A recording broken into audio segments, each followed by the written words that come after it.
பாத்தீங்கன்னா எல்லா மேடையிலும் முதல்ல போனோடனே ஒரு திருக்குறள் சொல்லுவார். அது திருக்குறள்ல கண்டுபிடிக்கிறதுக்கே நமக்கு 1/4 மணி நேரம் ஆகும். ஒப்பு ரவின் நல்ல பிறா. மத்த ஊர்ல நான் கல்வி கத்துக்கிட்டா வேலை கிடைக்கும், கல்வி கத்துக்கிட்டா பணம் சம்பாதிக்கலாம்னு சொல்லி கொடுத்திருப்பாங்க. ஆனா நம்ம ஊர்ல தான் கல்வியை கற்றுக்கொண்டால் தான் உனக்கு சுயமரியாதை கிடைக்கும் என்று சுயமரியாதை ஊட்டி வளர்த்த மண் எங்கள் பெரியார் மண்.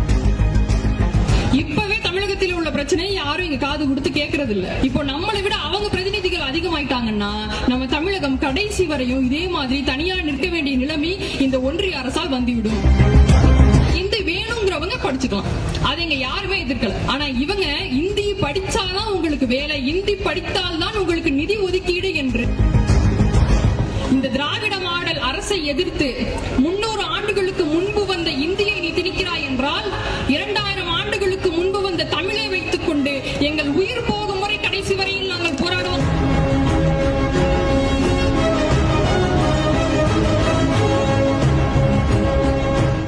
இங்க நம்ம எல்லாரும் இன்னைக்கு எந்த விஷயத்துக்காக கூடி இருப்போம் பாத்தீங்கன்னா இந்தி திணிப்பை எதிர்த்து. 2 வார்த்தை தான், இந்தி திணிப்பு. யார் இந்த இந்தியை திணித்துக் கொண்டிருக்கிறார்கள்? பாரதிய ஜனதா கட்சி என்னும் ஒன்றிய அரசு இன்று தமிழகம் மட்டுமன்றி தென்னிந்தியா முழுவதும் இந்தியை திணித்துக் கொண்டிருக்கிறார்கள். இந்தி என்ற மொழி 300 ஆண்டுகளுக்கு முன்பாக தோன்றிய ஒரு மொழி. இந்த மொழிக்கு முதலில் ஒரு எழுத்து வடிவமே கிடையாது. கார்வால்ட் என்று சொல்லப்படும் மொழியும் சமஸ்கிருதமும் இணைந்து உண்டான மொழிதான் இந்தி. ஆனால் நமது தமிழ் மொழி என்பது 2000 ஆண்டுகளுக்கு முன்பு தோன்றி உலகில் உள்ள அத்துணை மொழிக்கு மூத்த மொழியாக விளங்கிக் கொண்டிருப்பது எங்கள் தமிழ் மொழிதான். இந்த தமிழ் மொழியை வைத்து தமிழ் மக்களிடம் வாக்கை பெற்றுவிடலாம் என்று பொய்க்கனவு கண்டு கொண்டிருக்கும் ஐயா பிரதமர் மோடி இன்னைக்கு பாத்தீங்கன்னா எல்லா மேடையிலும் முதல்ல போனோடனே ஒரு திருக்குறள் சொல்லுவார். அது திருக்குறள்ல கண்டுபிடிக்கிறதுக்கே நமக்கு 1/4 மணி நேரம் ஆகும்.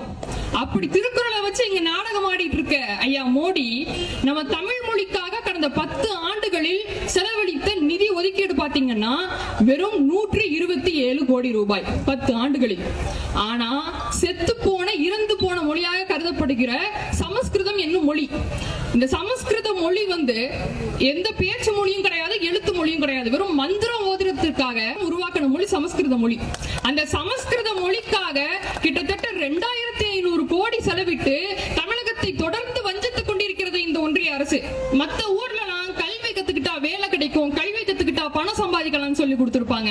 ஆனா நம்ம